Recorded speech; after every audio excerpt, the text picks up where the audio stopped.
Assalamualaikum warahmatullahi wabarakatuh. Perkenalkan, nama saya Ristawati Ayuning Tias, NIM 19000012061. Di sini saya akan menjelaskan mengenai pilihan kata atau diksi dan unsur serapan. Pertama, saya akan menjelaskan mengenai pilihan kata. Pilihan kata adalah kemampuan membedakan makna secara tepat, sebagaimana gagasan yang ingin disampaikan, dan kemampuan untuk menemukan bentuk yang sesuai dengan nilai rasa yang ingin dimiliki pembaca. Selanjutnya, saya di sini akan menjelaskan mengenai kata yang baku. Kata yang baku adalah kata yang baik dan resmi, serta dianjurkan pemakaiannya dalam tulisan resmi. Berikut saya akan memberikan beberapa contoh mengenai kata baku yang sering digunakan dalam karya ilmiah. Seperti kata yang tidak baku adalah tradisional, maka kata yang baku adalah tradisional. Ada juga sistem, kata bakunya sistem, dan masih banyak lagi contoh-contoh mengenai kata baku. Yang ketiga, di sini ada kata yang lazim. Apa itu kata yang lazim? Yaitu kata yang digunakan dalam karya ilmiah hendaklah kata yang tepat, saksama, dan lazim. Apa itu tepat? Tepat berarti penempatan kata sesuai dengan kelompoknya dalam sintaksis. Saksama berhubungan dengan kesesuaian antara makna dan pikiran. Dan lazim berarti kata yang sudah menjadi miliki bahasa Indonesia. Assalamualaikum warahmatullahi wabarakatuh. Saya Dianita Titis Suspitaningrum NIM 19.012.065. Di sini saya akan menjelaskan tentang kehematan kata dan kecermatan kata. Kalimat efektif adalah kalimat yang sesuai dengan kaidah bahasa, baik ejaan maupun tanda bacanya, sehingga mudah dipahami oleh pembaca atau pendengarnya. Kalimat efektif juga menimbulkan kembali gagasan-gagasan pada pendengar atau pembaca seperti apa yang dimaksudkan oleh penulisnya. Yang pertama adalah kehematan kata, adalah usaha menghindari pemakaian kata yang tidak perlu, yang berarti tidak menggunakan kata-kata mubazir, tidak menjamakkan kata yang sudah berbentuk jamak, dan tidak mengulang subjek. Dengan menghemat kata, kalimat menjadi padat dan berisi. Oleh karena itu, gagasan yang diinginkan penulis dapat diungkapkan dengan singkat, maka penulis tidak perlu mengembangkannya. Penulis hanya perlu menuliskan satu dari dua kata yang bersinonim. Contohnya adalah atau merupakan, sejak atau dari, demi atau untuk, agar atau supaya. Itu perlu digunakan satu kata saja karena itu merupakan kata yang bersinonim. Contoh selanjutnya adalah para tamu-tamu, para mahasiswa-mahasiswa. Nah, itu hanya perlu dituliskan dengan para tamu atau para mahasiswa saja. Contoh selanjutnya adalah karena ia tidak diundang, maka ia tidak datang ke pesta. Nah, itu merupakan kata pengulangan subjek. Jadi yang benar adalah karena tidak diundang, ia tidak mengikuti pesta. Yang kedua adalah kecermatan kata, adalah cermat dan tepat dalam memilih kata yang digunakan sehingga tidak menimbulkan kerancuan dan makna ganda dalam suatu kalimat. Contohnya, pengumuman itu akan diumumkan kepada umum 2 minggu lagi. Nah, itu salah. Yang benar adalah pengumuman itu akan diumumkan kepada publik 2 minggu lagi. Dalam kecermatan kata, penulis harus cermat dalam memilih kata yang diinginkan. Kata yang bersinonim, meskipun artinya sama, tetapi pemakaiannya kadang-kadang tidak dapat ditukarkan. Sebab kata-kata itu memiliki perbedaan makna yang sangat halus. Kata menguraikan, menganalisis, membagi-bagi, memilah-milah, menggolongkan, mengelompokkan, mungkin bermakna mirip, namun dalam pemakaiannya berbeda. Selain sinonim, ada patokan pemakaian ungkapan idiomatik atau kiasan. Pemakaian ungkapan antara, dan, seperti misalnya melainkan, tetapi, baik, maupun, itu merupakan penghubung intra kalimat. Nah, kata-kata tersebut memiliki arti yang mirip, jadi penulis harus cermat dalam memilih kata tersebut sesuai dengan nuansa masing-masing kalimat. Nah, sekian presentasi dari saya akhiri. Wassalamualaikum warahmatullahi wabarakatuh. Perkenalkan, nama saya Cindy Atika. Di sini saya akan menjelaskan tentang kasus diksi. Kasus diksi yang berkaitan dengan kasus diksi atau pilihan kata adalah sebagai berikut. 1. Pemirsa. 2. Jam atau pukul. S2 atau S-2.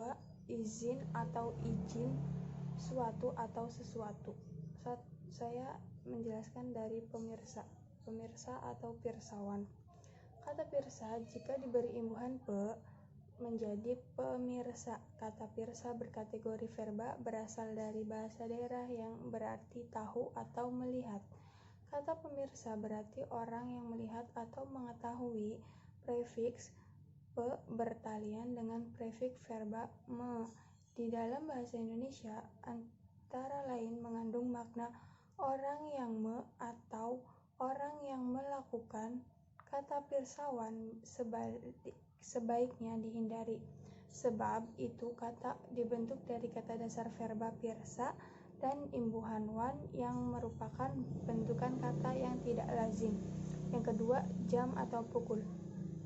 Kata jam menunjukkan makna masa atau jangka waktu, sedangkan kata pukul mengandung pengertian saat atau waktu.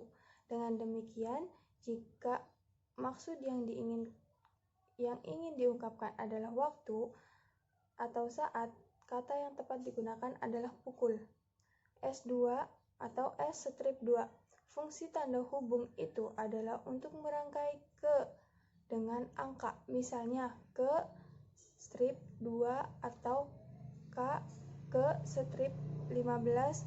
Sejalan dengan penjelasan tersebut, jenjang akademik strata 2 pada program pasca sarjana jika disingkat lebih tepatnya ditulis dengan menggunakan tanda hubung S'2 atau S'3 bukan S2 atau S3. Izin atau izin.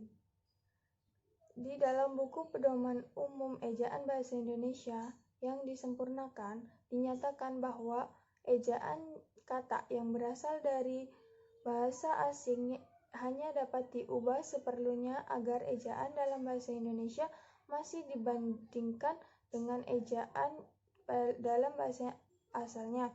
Dengan demikian dapat disimpulkan bahwa penulisan yang benar adalah izin bukan izin.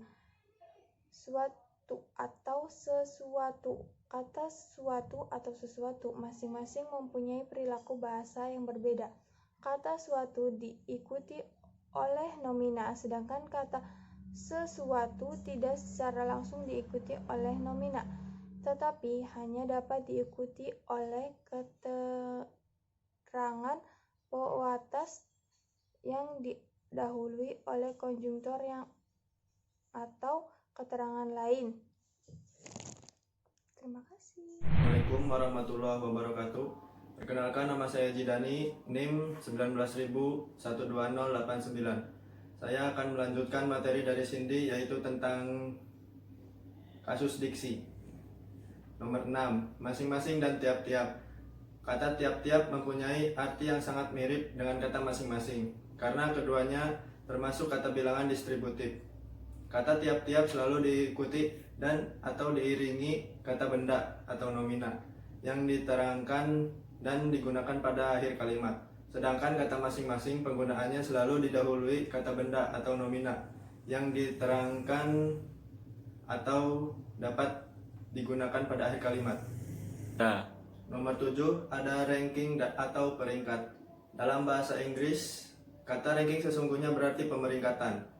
Pemeringkatan adalah proses menyusun urutan berdasarkan tolak ukur tertentu.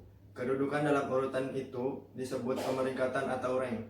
Dalam kalimat seharusnya tidak menggunakan kata ranking, tetapi peringkat atau kata rank yang sepadan dengan peringkat tidak kita serap. Nomor 8, ada sabta pesona atau sabta pesona. Kata bilangan yang diserap dari bahasa Sanskerta dalam bahasa Indonesia merupakan unsur terikat, yaitu unsur yang hanya dapat digabung dengan unsur lain. Dengan demikian, sabta seharusnya ditulis serangkai dengan unsur yang menyertai, misalnya pesona, sehingga menjadi sabta pesona, bukan ditulis terpisah. Nomor 9, unsur terikat pra.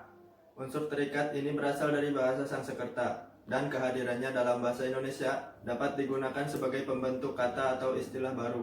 Dalam hal ini unsur terikat pra bermakna sebelum di muka, misalnya pra anggapan atau pra tambahannya anggapan. Terus ada pandangan, pendapat, keyakinan sebelumnya prasangka. Nomor 10 ada mantan atau bekas.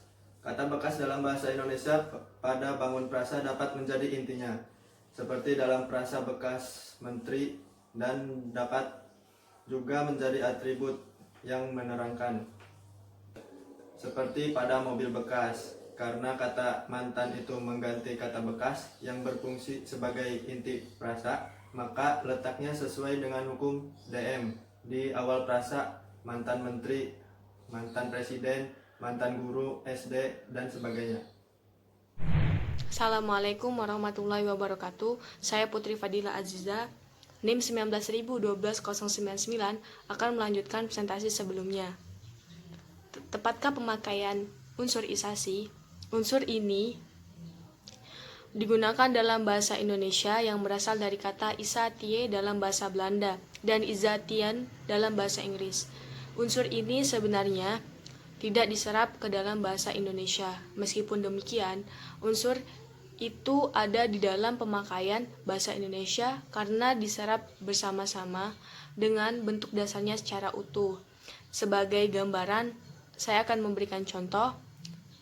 Modernisatie, modernization menjadi modernisasi.